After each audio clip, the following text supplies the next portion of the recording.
मालवण येथील राजकोट या ठिकाणी छत्रपती शिवाजी महाराजांचा पुतळा पडल्यानंतर महाराष्ट्रात अनेक ठिकाणी पडसाद उमटायला सुरुवात झाली आहे। या ठिकाणी महाविकास आघाडीकडून पाहिले तर ठाकरे गटाकडून माजी खासदार राजन विचारेसह शिवप्रेमी आता मुंबईच्या ठिकाणी जात आहेत। मोठा आंदोलन या ठिकाणी आता छेडण्यात आलेलं आहे। सरकारला जोडे मारो आंदोलन करत या ठिकाणी आता सर्वच या ठिकाणी ठाकरे गट जे आहे ते समाज महिला पदाधिकारी असतील या शिवप्रेमी असतील सर्व आता मुंबईच्या ठिकाणी जायला रवाना झाले आहेत। मात्र आपण त्यांची बातचीत करणार सर, छत्रपती शिवाजी महाराजांचा पुतळा पडल्यानंतर सरकारने माफी मागितलेली आहे, पंतप्रधान नरेंद्र मोदींनी देखील माफी मागितली, मात्र राजीनाम्याची मागणी या ठिकाणी तुम्ही करता। मला वाटतं हिंदुस्थानाचा आराध्य दैवत छत्रपती शिवाजी महाराज यांचा कशा पद्धतीने अजूनही समुद्रामध्ये मुंबईच्या त्या ठिकाणी स्मारक बांधतायत। आज जवळजवळ 8 वर्ष झालं या देशाचे पंतप्रधान मोदी साहेबांनी या ठिकाणी त्याचं भूमिपूजन केलं होतं आणि अजूनही जवळजवळ 7 ते 8 वर्ष झाले त्या बजेट तरतूदसुद्धा झाली, परंतु ते बजेट तरतूद झालेले असतानासुद्धा त्या ठिकाणी खर्च झाला परंतु कुठे काम दिसत नाही। अशा पद्धतीने आपले आराध्य दैवत छत्रपती शिवाजी महाराजांचा अपमान मला वाटतं सातत्याने, मग ते राज्यपाल कोश्यारी असतील, त्यानंतर इतर सर्व त्यांच्या मंत्रिमंडळातले सर्व मंत्री महोदय असतील, अशा पद्धतीने राष्ट्रपुरुषांचा अवमान करण्याचं काम ह्या सरकारच्या माध्यमातून गेल्या 2 ते 2.5 वर्षापासून होतं आहे। आणि म्हणून आज तुम्ही बघितलं असेल कुठली महिला सुरक्षित नाही। आज ठिकठिकाणी आजही या क्षणाला दर 15 मिनिटांनी एक अत्याचार या ठिकाणी या महाराष्ट्रामध्ये देशात होतो आहे आणि म्हणून या ठिकाणी या सरकारला जागा करण्यासाठी जोडो मारो आंदोलन या ठिकाणी होत आहे। मात्र पंतप्रधान नरेंद्र मोदी म्हणतात की तुम्ही सावरकरांची माफी मागितली नाही, काँग्रेसची त्यांच्याच मांडीला मांडी लावून तुम्ही बसलेले आहात या ठिकाणी। मला वाटतं ते कोणाच्या मांडीला मांडी लावून बसलेत, त्यांची मांडी कोणाच्या मांडीला लागलेली आहे? ज्या भर सभेमध्ये त्या ठिकाणी त्यांनी सांगितलं की 70,000 कोटीचा घोटाळा झाला आणि त्यांना उपमुख्यमंत्रीपद म्हणून दिलेलं आहे। पहिलं त्यांनी त्यांची हे सुधारावी आणि दुसऱ्यांच्यावरती मग टीका करावी, कारण ज्या पद्धतीने आज ह्या देशामध्ये राष्ट्रपुरुषांचा अवमान ही काय आजची गोष्ट नाही, वारंवार चालू आहे। आणि आज तुम्ही बघितलं असेल गेल्या 2-3 दिवसामध्ये सिंधुदुर्गामध्ये ज्या पद्धतीने त्या राजकोट किल्ल्यावरचा छत्रपती शिवाजी महाराजांचा पुतळा निकृष्ट दर्जाचं काम भ्रष्टाचाराच्या माध्यमातून त्या ठिकाणी जे काही काम केलं होतं आणि म्हणून तो पुतळा त्या ठिकाणी पडला होता आणि म्हणून महाराष्ट्राचा आराध्य दैवत हा अपमान आम्ही सहन करणार नाही। मात्र तुम्हाला परवानगी नसताना देखील तुम्ही जात आहे, तर दुसरीकडे भाजप देखील आंदोलन करत आहेत तुमच्या विरोधात। मला वाटतं भाजप आणि हे ते मला वाटतं ह्या सर्व लोकांना आता माहिती आहे, त्यांची जागा त्याला इलेक्शनमध्ये दाखवली जाईल। मात्र माफी मागितलेली आहे पंतप्रधान मोदींनी असेल, मुख्यमंत्री, तर कुठेतरी राजकारण करतात महाविकास आघाडी निवडणुका। मला वाटतं ते हा राज्य कारभार चालवण्यास लायक नाहीत। ज्या पद्धतीने वारंवार छत्रपती शिवाजी महाराज किंवा राष्ट्रपुरांचा अवमान होत आहे, महिलांवरती अत्याचार असेल, विविध योजना असतील, भ्रष्टाचार असेल, या मार्गाने हे सरकार चाललेलं आहे। दररोज नवीन भ्रष्टाचार त्या ठिकाणी येत आहेत आणि म्हणून ही जनता त्रस्त झालेली आहे आणि म्हणून नक्कीच त्यांना या ह्याच्यावरती राहण्याचा अधिकार नाही आहे। शिवप्रेमी जमलेले आहेत, महाविकास आघाडीतले नेते सर्वच नेते त्या ठिकाणी आंदोलन करून देतील। या आंदोलन नाही केलं तर तुमची पुढची मला वाटतं आज आम्ही रस्त्यावरती तर उतरलेलोच आहोत।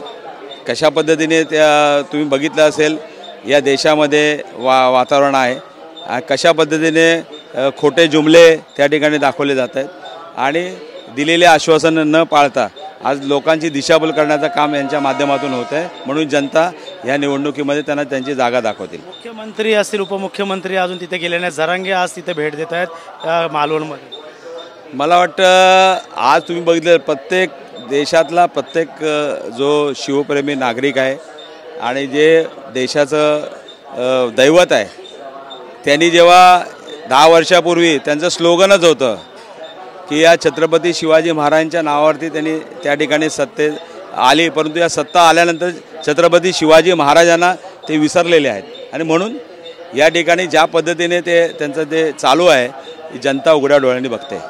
सावरकरांचा विचार समोर आणतायत छत्रपती शिवाजी महाराज, कुठे तुलना या दोन्ही सावरकर, स्वातंत्र्यवीर सावरकर हे सुद्धा एक मोठे व्यक्ती होऊन गेलेले आहेत. त्यांचा पण आदर प्रत्येकजण करत असतो. परंतु राष्ट्रपुरुष जे आहेत त्याच्याबद्दल पहिलं बोला. ज्या पद्धतीने तुम्ही अपमान केलेला आहे, नुसती माफी मागून चालणार नाही, तर तुम्हाला तिथे बसण्याचा अधिकार नाही.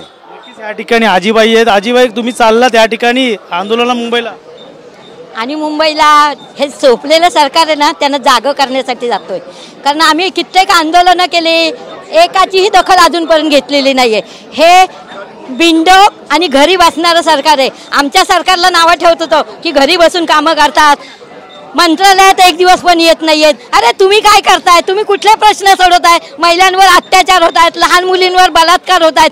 कुठं झोपले? तुम्हाला पण लेकी बाळी सुना आया आहेत. मग तेव्हा का तुम्ही झोपलेले असता? तुम्ही खरंच जागे असता ना, तर शिवरायांचा पुतळा पडलेला पहिलं तुम्ही त्याचं नीट कॅल्क्युलेशन केलं असतं की ह्याच्यात काय चुका आहेत, ह्याच्यात काही दोष आहे का.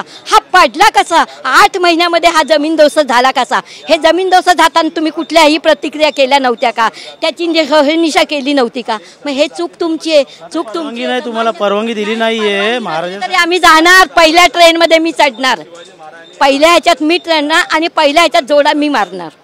माफी मागितली त्यांनी पंतप्रधान मोदींनी, मुख्यमंत्री. आम्हाला लेखी आश्वासन द्या आणि आमच्या समोर तुम्ही कृती करा. नुसते आम्हाला आश्वासन नको, कृती करा, तर तुम्ही करा सरकार. हे फेक सरकार आहे. या फेक सरकारला अधिकार नाही गादीवर बसण्याचा. राजीनामा द्या, खुर्ची खाली करा. आमचे तयार आहेत नेते, ते अगदी व्यवस्थितपणे सरकार चालवतील. चेतन पाटील यांना अटक केलेली आहे, मात्र आपटे अजून फरार आहे. केली आहे, पण त्यांना सगळ्या सोयी सुविधा पुरवल्या जात आहेत. आपटे कुठे गेलेत? आपटे कुठे गेलेत? आपट्यांना पकडलंय का? आम्हाला विचारून घ्या ना, आपटे कुठे आहेत ते. मी सांगते तुम्हाला आपटे कुठे आहेत ते. करा ना अटक, तुमच्यात हिंमत आहे ना. आपट्याला, त्या तुषार आपट्याला पण अटक करा आणि ह्या आपट्याला पण अटक करा. आम्ही दाखवून देतो तुम्हाला. या ठिकाणी पाहू शकतो सर्व शिवप्रेमी असतील, ठाकरे गटातील सर्व पदाधिकारी या ठिकाणी मुंबईच्या दिशेने जात आहेत. आज या सरकारच्या विरोधात ज्या जोडे मारो आंदोलनाचा जो या ठिकाणी त्यांनी आंदोलनाचा पवित्रा घेतला आहे, त्यानुसार आता छत्रपती शिवाजी महाराज यांची जरी माफी मागितली असेल तर कुठेतरी राजीनामा द्यावा अशी मागणी या ठाकरे गटाकडनं होत आहे. त्यामुळे मोठ्या संख्येने ठाणे स्थानक परिसरामध्ये ठाकरे गटाकडून या ठिकाणी आता मुंबईच्या दिशेने जाण्यासाठी शिवप्रेमी असेल, ठाकरे गट असेल, सर्वच हातात फलक घेऊन सरकारच्या विरोधात या ठिकाणी घोषणाबाजी करत या ठिकाणी निघालेले आहेत. त्यामुळे नक्कीच आजचं जे आंदोलन आहे, सरकारच्या विरोधात जे आंदोलन आहे, त्यामुळे सरकारला पुन्हा एकदा कोंडीत कशाप्रकारे आता महाविकास आघाडी पकडते हे देखील पाहणं गरजेचं राहणार आहे. आता सध्याचं मुख्यमंत्री असेल एकनाथ शिंदे असेल, उपमुख्यमंत्री देवेंद्र फडणवीस असेल, अजित पवार असतील, यांनी देखील या संदर्भातली माफी जरी मागितली असेल, मात्र दुसरीकडे हा उद्रेक जो आहे तो ठाकरे गटाकडनं दिसून येतोय.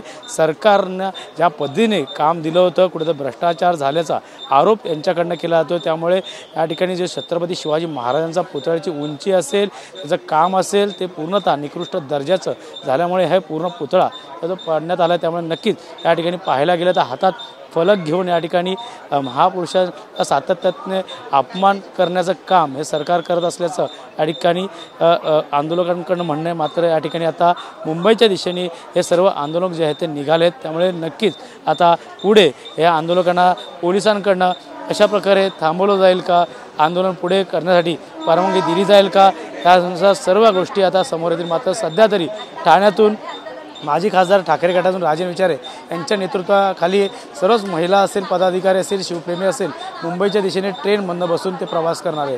त्यामुळे आता ते काही वेळाच्या नंतर ट्रेनमध्ये बसल्यानंतर मुंबईच्या दिशेने आता ते रवाना होणार आहे. त्यामुळे गणेश रहाटेसह गणेश्वरा TV9 मराठी, ठाणे.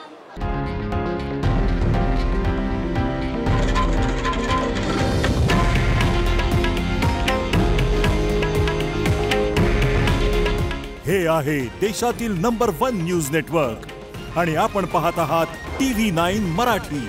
काळजी तुमची, हित महाराष्ट्राचं.